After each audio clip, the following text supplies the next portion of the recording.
আমরা এখন line by line পড়ব। চলো শুরু করি। দেখো, সন্ধ্যার দিকে জাহাজ সুয়েজ বন্দরে পৌঁছালো। সুয়েজ বন্দর, আমি এখানে একটা তথ্য তোমাদের সাথে অ্যাড করতে চাই যে সুয়েজ খাল নামে একটা খাল আছে, যেটা হলো কৃত্রিম সামুদ্রিক খাল। যেই খালটা হলো লোহিত সাগর এবং ভূমধ্য সাগরকে একসাথে করেছে। যেই খালটা প্রায় 200 কিলোমিটার লম্বা একটা খাল, যেটা কৃত্রিমভাবে বানানো হয়েছে। কারণ হলো দূরত্ব কমানোর জন্য। তোমরা বিস্তারিত দেখে নিও, অবাক হবে যে সুয়েজ খাল নামে একটি খাল আছে। আচ্ছা, আমি তোমাদের মেইন পড়ায় আসি। সূর্যাস্তের সঙ্গে সঙ্গে ঘন নীলাকাশ কেমন যেন সূর্যের লাল আর নীল মিলে বেগুনি রং ধারণ করেছে।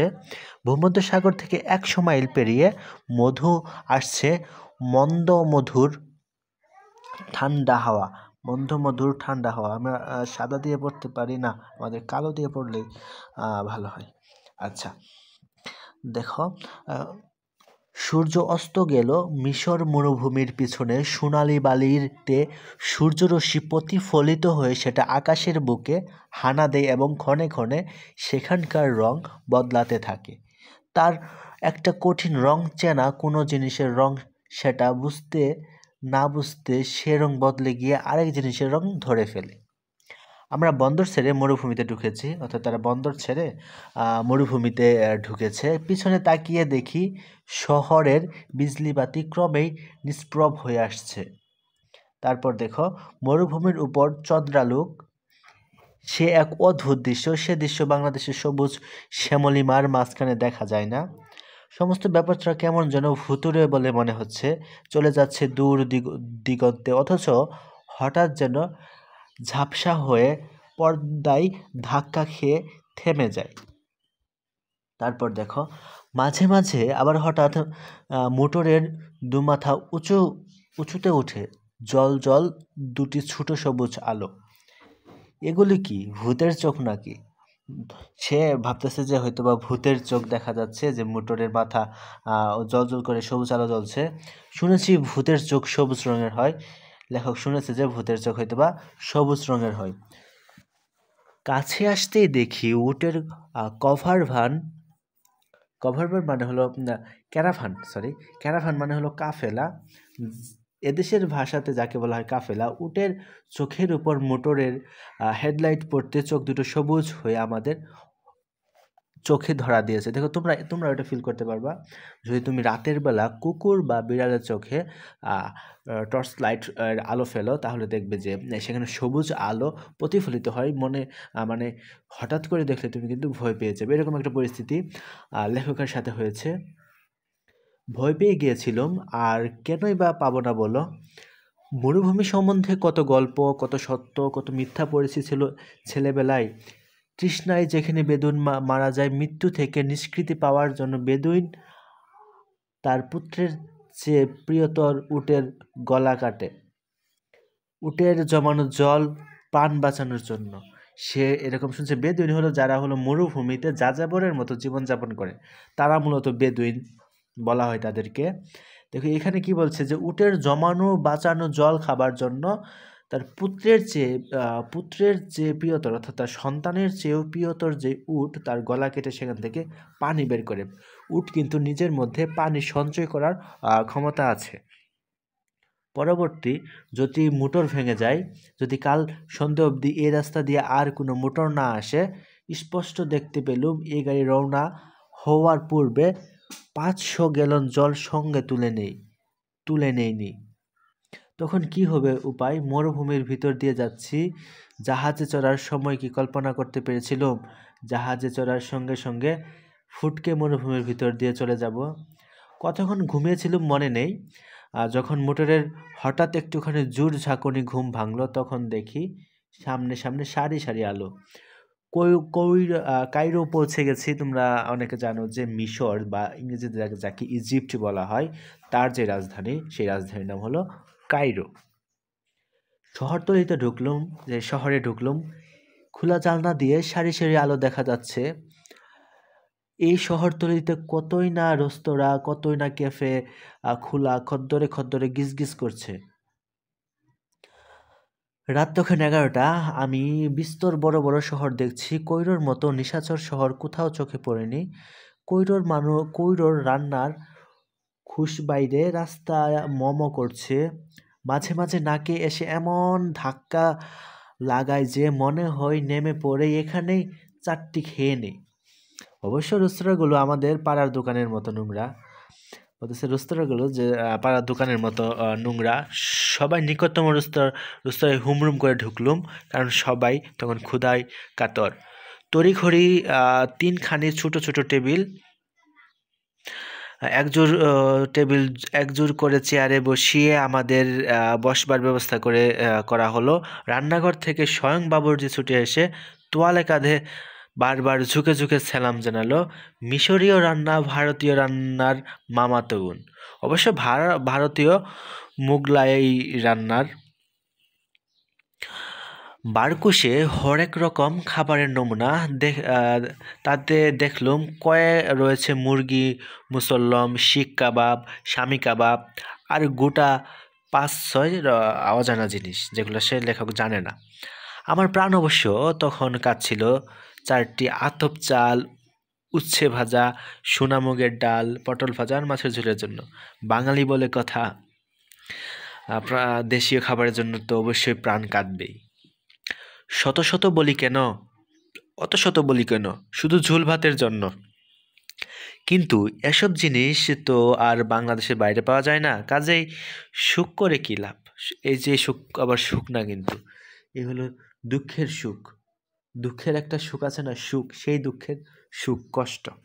আচ্ছা, আহার দিয়ে সমাপ্ত করে আমরা ফের গাড়িতে উঠলুম। ততক্ষণে আমরা কৈরো শহরের ঠিক মাঝখানে ঢুকে গেছি। গন্ডায় গন্ডায় রেস্তোরাঁ, হোটেল, সিনেমা, ডান্স হল, কেবারে।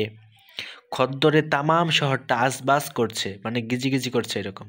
কত জাত বেজাতের লোক।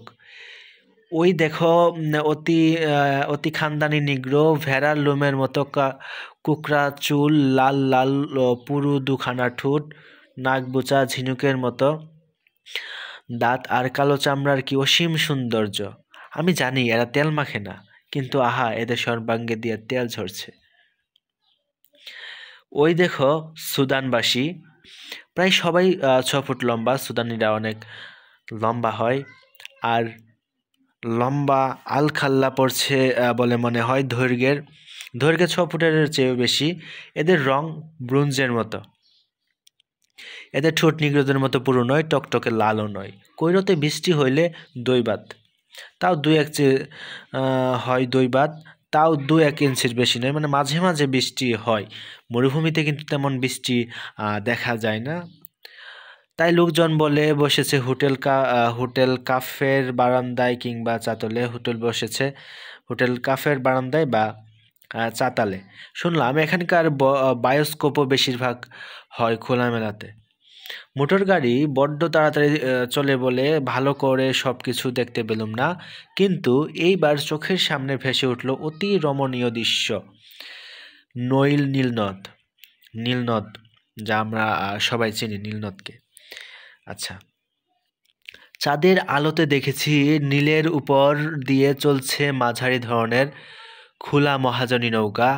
হাওয়াতে কাত হয়ে তিকুনা পাল পেটুক ছেলের মতো পেট ফুলিয়ে দিয়ে। ভয় হয়, আর সামান্য একটুখানি জোর হাওয়া বইলেই হয় পালটা এক ঝটকায় চৌচির হয়ে যাবে। নৌকাটা পিছনে ধাক্কা খেয়ে গোটা 2.5 ডিগবাজি খেয়ে নীলের অতলে তলিয়ে যাবে। এই নীলের জল দিয়ে এদেশে চাষ হয়, অর্থাৎ তাদের যে নীলের জলই হলো প্রধান চাষের জন্য যে পানির সেচ দিতে হয় সেটার উৎস। এই ডাল বুকে ধরে চাষের সকল মিশরের সর্বত্র পৌঁছায়। Pyramid, pyramid, pyramid. চোখের সামনে দাঁড়িয়ে 3টা পিরামিড। এই 3টে পিরামিড পৃথিবীর সবচাইতে পুরনো কীর্তিস্তম্ভ। যুগ যুগ ধরে মানুষ এদের সামনে দাঁড়িয়ে বিস্তর কল্পনা করেছে, দেওয়ালে খোদাই এদের লিপি উদ্ধার করে এদের সম্বন্ধে পাকা খবর সংগ্রহ চেষ্টা করেছে। মিশরের ভিতরে বাইরে আরও পিরামিড আছে, কিন্তু গিজে অঞ্চলে এই 3টি পিরামিড সামনে আমরা দাঁড়িয়ে, সেগুলো ভুবন বিখ্যাত পৃথিবীর সপ্তাশ্চর্যের অন্যতম। পৃথিবীর সপ্তাশ্চর্যের মধ্যে অন্যতম হলো যে গিজার পিরামিডগুলো আছে, সেই গিজার ৩টা পিরামিডগুলো হলো, সেগুলো হলো সপ্তাশ্চর্যের অন্যতম। সপ্তাশ্চর্যের মধ্যে কিন্তু আছে হলো যে তাজমহল, চীনের যে মহাপ্রাচীর, আইফেল টাওয়ার, এগুলো। আচ্ছা, প্রায় ৫০০ ফুট উঁচু, না দেখে চট করে পিরামিডের উচ্চতা সম্বন্ধে ধারণা করা যায় না, এমনকি চোখের সামনে দেখেও ধারণা করা যায় না এরা ঠিক কতখানি উঁচু। চ্যাপ্টা আকারের একটা বিরাট জিনিস আস্তে আস্তে ক্ষীণ ৫০০ ফুট উঁচু না হয়ে যদি চুঙ্গার মতো একই সাইজ রেখে উঁচু হতো, তো বিস্পষ্ট বোঝা যেত ৫০০ ফুট এর কতটুকু উঁচু। পিরামিডের যে বৈজ্ঞানিক যেই ব্যাখ্যা, মানে এটা কিন্তু খুবই আমি তো হয়েছে ধরো মোটামুটি একটা পিরামিডের আকৃতি। দেখো এটা এতটা সুকৌশলীভাবে বানানো হয়েছে, তুমি চিন্তা করো যে পিরামিডটা এরকম একটা চতুর্ভুজের চারকোনা একটা বর্গের মধ্যে, এখান থেকে সমান, এখান থেকেও সমান, এখান থেকে সমান, এখান থেকে সমান। সবচাইতে বড় এবং সবচাইতে রহস্যময় বিষয় হলো যে সবই কিন্তু পাথরের টুকরো দিয়ে বানানো, অনেক বড় বড়, অনেক টন ওজনের পাথর।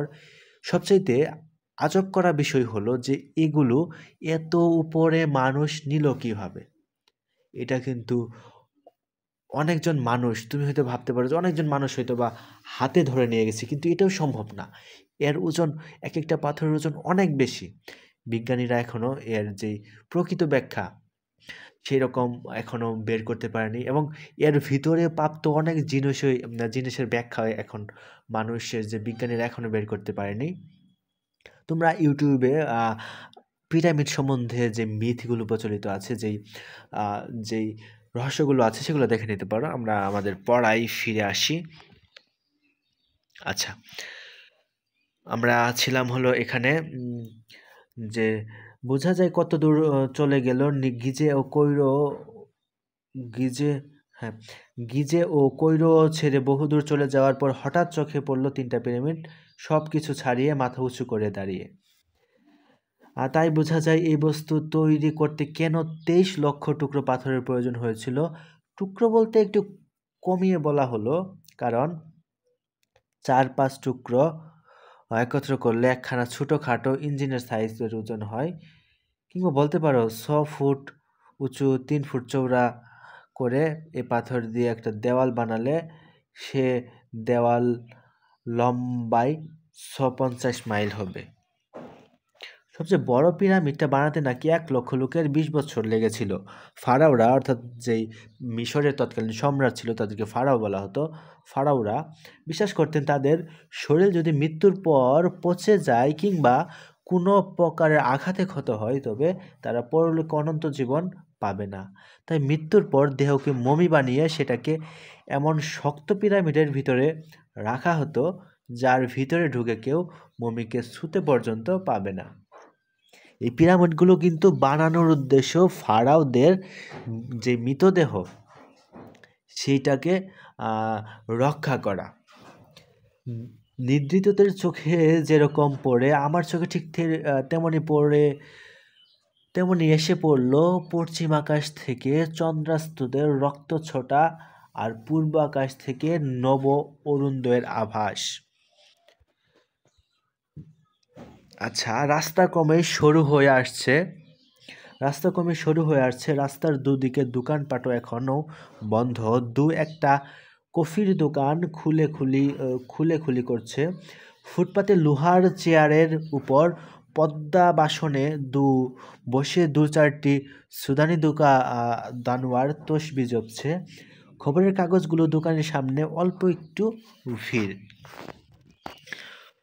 তরল অন্ধকারের সকল সরল আলোর জন্য ক্রমেই জায়গা করে নিচ্ছে।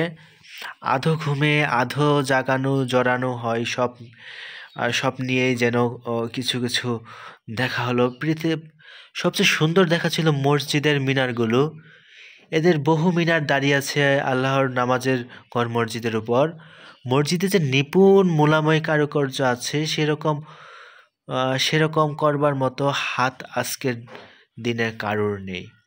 প্রকৃতির গড়া নীল, মানুষের গড়া পিরামিড আর মিশরের মসজিদ ভুবন বিখ্যাত, আর সৌন্দর্য অতুলনীয়। পৃথিবীর বহু সমাজদার শুধু মসজিদগুলোকেই প্রাণ ভরে দেখবার জন্য 7 সমুদ্র 13 নদী পাড়িয়ে কৈরোতে আসেন মিশরে।